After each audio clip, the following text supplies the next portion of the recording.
RR ನಗರದ ಶಾಸಕ power ಟಿವಿಯ ಹೊಡೆತಕ್ಕೆ ಎಂಎಲ್ಎ ಮುನಿರತ್ನ ವಿಲ ವಿಲ ಅಂತ ಒದ್ದಾಡ್ತಿದ್ದಾರೆ. ಏಡ್ಸ್ ಟ್ರಾಪ್ ರೇಪ್ ಕೇಸ್ನಲ್ಲಿ ಮುನಿರತ್ನ ಲಾಕ್ ಆಗಿದ್ದಾರೆ. ರೌಡಿ ಶಾಸಕ, ಏಡ್ಸ್ ಶಾಸಕ ಅಂತಲ್ಲ, ಏಡ್ಸ್ ಟ್ರಾಪ್ ಶಾಸಕ ಎಂತಲ್ಲ, ಸದ್ಯಕ್ಕೆ ಇಡೀ ಕರ್ನಾಟಕಕ್ಕೆ ಪರಿಚಿತರಾಗಿರುವ ಮುನಿರತ್ನ ಲಾಕ್ ಆಗಿದ್ದಾರೆ. ಅರೆಸ್ಟ್ ಆಗಿರೋ ಮುನಿರತ್ನಗೆ ಮೆಡಿಕಲ್ ಟೆಸ್ಟ್ ಈಗಾಗಲೇ ಮುಕ್ತಾಯ ಆಗಿದೆ. ದಯಾನಂದ ಸಾಗರ್ ಆಸ್ಪತ್ರೆಯಲ್ಲಿ ಮುನಿರತ್ನ ಟೆಸ್ಟ್ ನಡೆಯುತ್ತೆ. ಯಾವೆಲ್ಲ ಟೆಸ್ಟ್ ಮಾಡಿದ್ರು, ಏನೇನು ಟೆಸ್ಟ್ ಮಾಡಿದ್ರು, ಮೆಡಿಕಲ್ ಟೆಸ್ಟು ಅಂತಂದ್ರೆ ಏನಿರುತ್ತೆ, ಏನು ಮಾಡ್ತಾರೆ ಅನ್ನುವೆಲ್ಲ ಅನುಮಾನಗಳಿದ್ರೆ, ಅನ್ನುವ ಕುತೂಹಲಗಳಿದ್ರೆ ಅದಕ್ಕೆ ಉತ್ತರ ಇಲ್ಲಿದೆ. ರೇಪ್ ಕೇಸ್ ಹಿನ್ನೆಲೆಯಲ್ಲಿ ಮುನಿರತ್ನ ಅವರ ವೈದ್ಯಕೀಯ ಪರೀಕ್ಷೆ ನಡಿಬೇಕಾಗುತ್ತೆ. ವೈದ್ಯಕೀಯ ಪರೀಕ್ಷೆ, ಒಂದು ರೇಪ್ ಕೇಸ್, ಮತ್ತೊಂದು ಈಗಾಗಲೇ ಪೊಲೀಸರವರನ್ನ ವಶಕ್ಕೆ ಪಡೆದುಕೊಂಡಿರೋದ್ರಿಂದ ವಶಪಡಿಸಿಕೊಳ್ಳುವ ಸಂದರ್ಭದಲ್ಲಿ ಅವರ ಆರೋಗ್ಯ ಸ್ಥಿತಿಯನ್ನ ರೆಕಾರ್ಡ್ ಮಾಡೋದಕ್ಕೆ ಒಂದು ಮೆಡಿಕಲ್ ಟೆಸ್ಟು, ಅದರ ಜೊತೆಗೆ ಪುರುಷತ್ವ ಪರೀಕ್ಷೆ. ರೇಪ್ ಕೇಸ್ ಆಗಿದೆ, ಇವರು ಪುರುಷರೇ ಅಲ್ಲ ಅಂತನ್ಬಿಟ್ರೆ, ಹಾಗಾಗಿ ಪುರುಷತ್ವ ಪರೀಕ್ಷೆಗೆ ಸ್ಪರ್ಮ್ ಸಂಗ್ರಹ ಮಾಡಲಾಗಿದೆ. ಪ್ಯೂಬಿಕ್ ಹೇರ್, ಉಗುರಿನ ಸ್ಯಾಂಪಲ್ ಅನ್ನು ಕೂಡ ತಜ್ಞ ವೈದ್ಯರು ಸಂಗ್ರಹಿಸಿದ್ದಾರೆ. ದೇಹದ ಮೇಲಿನ ಗಾಯದ ಗುರುತುಗಳನ್ನು ಕೂಡ ಪತ್ತೆ ಮಾಡಲಾಗಿದೆ. ಸರಿಸುಮಾರು 1 ಗಂಟೆಗೂ ಹೆಚ್ಚು ಕಾಲ ಮುನಿರತ್ನ ಮೆಡಿಕಲ್ ಟೆಸ್ಟ್ ನಡೆದಿದೆ. ಮುನಿರತ್ನ ಏಡ್ಸ್ ಟ್ರಾಪ್ ಸ್ಟೋರಿಯ ಬಳಿಕ ಮುನಿರತ್ನ ಅರೆಸ್ಟ್ ಆಗಿರೋದು. ಪವರ್ ಟಿವಿ ಸುದ್ದಿಯನ್ನ ಪ್ರಸಾರ ಮಾಡ್ತಾ ಇದ್ದಂತೆ ಎಂಎಲ್ಎ ಮುನಿರತ್ನ, ಆರ್ಆರ್ ನಗರದ ಶಾಸಕ ಮುನಿರತ್ನ ಅರೆಸ್ಟ್ ಆಗಿದ್ದಾರೆ. ಈಗಾಗಲೇ ಅವರಿಗೆ ಮೆಡಿಕಲ್ ಟೆಸ್ಟ್, ಬೇರೆ ಬೇರೆ ಮೆಡಿಕಲ್ ಟೆಸ್ಟ್, ಒಂದು ಮಾಮೂಲಿಯಾಗಿ ಕಾನೂನು ಪ್ರಕಾರವಾಗಿ ನಡೆಸಬೇಕಾಗಿರುವ ಮೆಡಿಕಲ್ ಟೆಸ್ಟ್, ಅವರ ಆರೋಗ್ಯ, BP, ಶುಗರು, ಇವೆಲ್ಲವನ್ನ, ಆಕ್ಸಿಜನ್ ಲೆವೆಲ್, ಇವೆಲ್ಲವನ್ನ ಟೆಸ್ಟ್ ಮಾಡ್ತಾರೆ. ಯಾಕೆಂದರೆ ಅವ್ರನ್ನ ಅರೆಸ್ಟ್ ಮಾಡೋ ಸಂದರ್ಭದಲ್ಲಿ ಅವರ ಆರೋಗ್ಯ ಸ್ಥಿತಿ ಏನು ಕೆಟ್ಟು ಹೋಗಿರಲಿಲ್ಲ, ಚೆನ್ನಾಗಿದ್ರು, ಅವ್ರ ಆರೋಗ್ಯ ಚೆನ್ನಾಗಿದೆ ಅನ್ನೋದನ್ನು ದೃಢಪಡಿಸೋದಕ್ಕೆ ಮೆಡಿಕಲ್ ರಿಪೋರ್ಟ್ ಬೇಕಾಗತ್ತೆ. ಇನ್ನೊಂದು ಕಡೆ ಕೇಳಿ ಬಂದಿರೋದು ಅತ್ಯಾಚಾರದ ಕೇಸು, ರೇಪ್ ಕೇಸು, ಆಮೇಲೆ ಮುಂದೊಂದು ದಿನ ನಾನು ಗಂಡಸೇ ಅಲ್ಲ, ನನಗೆ ಗಂಡಸ್ತನೇ ಇಲ್ಲ ಅಂತಂದ್ಬಿಟ್ರೆ ಅಂತ ಈಗ ಪುರುಷತ್ವ ಪರೀಕ್ಷೆಯನ್ನು ನಡೆಸ್ತಾರೆ. ಈ ಪುರುಷತ್ವ ಪರೀಕ್ಷೆಯ ಪ್ರಕ್ರಿಯೆಗಳು ಕೂಡ ಈಗಾಗಲೇ ಮುಗಿದಿದೆ.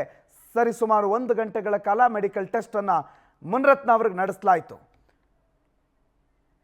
ಕಗ್ಲಿಪುರ ಪೊಲೀಸ್ ಠಾಣೆಯಿಂದ ನಮ್ಮ ಪ್ರತಿನಿಧಿ ವೆಂಕಟೇಶ್ ನೇರ ಸಂಪರ್ಕದಲ್ಲಿ ಜಾಯ್ನ್ ಆಗಿದ್ದಾರೆ. ವೆಂಕಟೇಶ್, ಈಗಾಗಲೇ ಮೆಡಿಕಲ್ ಟೆಸ್ಟ್ ಮುಗಿದಿದೆ ಅಂತ, ಈಗ ಮುಂದೇನು ಯಾವ್ಯಾವ ಕಾನೂನಾತ್ಮಕ ಪ್ರಕ್ರಿಯೆಗಳು ನಡಿಬೇಕಿದೆ ಮುನಿರತ್ನ ಅವರ ವಿಚಾರಕ್ಕೆ ಸಂಬಂಧಪಟ್ಟಂತೆ?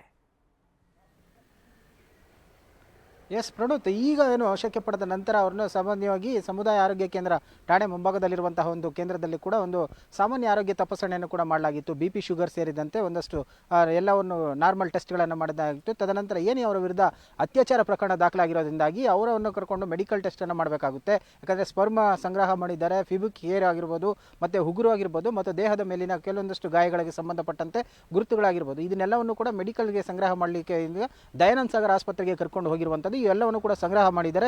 ಈ ಎಲ್ಲ ರಿಪೋರ್ಟ್ಗಳು ಕೂಡ ಬರಬೇಕಾಗುತ್ತೆ. ಯಾಕಂತೇಳಿದ್ರೆ ಆತನ ವಿರುದ್ಧ ಏನೋ ಒಂದು ಅತ್ಯಾಚಾರ ಪ್ರಕರಣ ದಾಖಲಾಗಿದೆ. ಈ ಅತ್ಯಾಚಾರ ಪ್ರಕರಣಕ್ಕೆ ಸಂಬಂಧಪಟ್ಟಂತೆ ತನ್ನನ್ನು ಏನು ತಾನು ಗುರುತಿಸ್ಕೊಳ್ಬೇಕಾಗುತ್ತೆ. ಯಾಕಂತೇಳಿದ್ರೆ ನಾನು ಈ ಪ್ರಕರಣದಲ್ಲಿ ಭಾಗಿಯಾಗಿಲ್ಲ ಅನ್ನೋದು ಕೂಡ ಹೇಳ್ಬೋದು ಮುಂದಿನ ದಿನಗಳಲ್ಲಿ, ಮತ್ತು ಈ ಪ್ರಕರಣದಲ್ಲಿ ಆತ ಭಾಗಿಯಾಗಿದ್ದಾನೆ ಅನ್ನೋದಕ್ಕೂ ಕೂಡ ಸಾಕ್ಷಿ ಸಂಗ್ರಹಗಳನ್ನು ಕೂಡ ಪೊಲೀಸರು ಮಾಡಬೇಕಾಗುತ್ತೆ. ಆ ಹಿನ್ನೆಲೆಯಲ್ಲಿ ಮೆಡಿಕಲ್ ಟೆಸ್ಟ್ನಲ್ಲಿ ಈ ಎಲ್ಲವನ್ನು ಸಂಗ್ರಹ ಮಾಡಿ FSL ವರದಿಗೆ ಕಳಿಸ್ಕೊಳ್ಳಲಾಗುತ್ತೆ. ಮೆಡಿಕಲ್ ರಿಪೋರ್ಟ್ ಬರಬೇಕಾಗುತ್ತೆ, ಜೊತೆಗೆ FSL ವರದಿಗಳು ಕೂಡ ಬರಬೇಕಾಗುತ್ತೆ. ಈ ಎಲ್ಲವನ್ನು ಬಂದ ನಂತರ ಆಧಾರದ ಮೇಲೆ ತನಿಖೆಯ ವರದಿಯಲ್ಲಿ ಇದನ್ನು ಉಲ್ಲೇಖ ಮಾಡಬೇಕಾಗುತ್ತೆ. ಈಗ ಸ್ಪರ್ಮ್ ಸಂಗ್ರಹ ಮಾಡಿರುವಂಥದ್ದು ಅಂದರೆ ತಾನು ಅತ್ಯಾಚಾರ ಮಾಡಲಿಕ್ಕೆ, ಲೈಂಗಿಕ ಕ್ರಿಯೆಯನ್ನು ನಡೆಸೋದಕ್ಕೆ ನಾನು ಅಸಮರ್ಥ ಅಂತ ಕೂಡ ಹೇಳ್ಬೋದು ಬಾಯಿ ಮಾತಲ್ಲಿ. ಸೊ ಆದರೆ ಅದನ್ನು ಅಸಮರ್ಥನ ಅನ್ನೋದನ್ನು ಕೂಡ ಮೆಡಿಕಲ್ನಲ್ಲಿ ಪ್ರೂವ್ ಆಗಬೇಕು. ಸೊ ಆ ಹಿನ್ನೆಲೆಯಲ್ಲಿ ಆತನ ಸ್ಪರ್ಮನ್ನು ಕೂಡ ಸಂಗ್ರಹ ಮಾಡಿರುವಂಥದ್ದು ಉಗುರಾಗಿರ್ಬೋದು. ಯಾಕಂತೇಳಿದ್ರೆ ಆತನ ಒಂದು ಮಹಿಳೆಯ ಜೊತೆ ಅಸಭ್ಯವಾಗಿ ವರ್ತಿಸಿದಂಥ ಸಂದರ್ಭದಲ್ಲಿ ಇರ್ಬೋದು, ಆಕೆಯ ದೇಹದ ಮೇಲೆ ಆಗಿರುವಂಥ ಗಾಯಗಳಿಗೆ ಆಗಿರ್ಬೋದು, ಮತ್ತು ಕೂದಲಿರಬಹುದು, ಅದನ್ನು ಕೂಡ ಸಂಗ್ರಹ ಮಾಡಲಾಗುತ್ತೆ. ಇವೆಲ್ಲವೂ ಕೂಡ FSL ವರದಿಯಲ್ಲಿ ಕೂಡ ದೃಢಪಡುತ್ತೆ. ಯಾಕಂತೇಳಿದ್ರೆ ಇವೆಲ್ಲವೂ ಕೂಡ ಟೆಕ್ನಿಕಲ್ ಎವಿಡೆನ್ಸ್ಗಳಾಗಿರೋದ್ರಿಂದಾಗಿ ಸೊ ಇದನ್ನು ಕೂಡ ಕನ್ಸಿಡರ್ ಮಾಡಬೇಕಾಗುತ್ತೆ. ಯಾಕಂತೇಳಿದ್ರೆ ಇದು ನನ್ನದಲ್ಲ ಅಂತ ಹೇಳುವಂತಹ ಸಂದರ್ಭ ಕೂಡ ಬರ್ಬೋದು. ಹಾಗೂ ಅವರ ವಕೀಲರು ಕೂಡ ಅದನ್ನು ನನ್ನ ಕಕ್ಷಿದಾರರಿಂದ ಅಲ್ಲ ಅಂತ ಹೇಳುವಂತಹ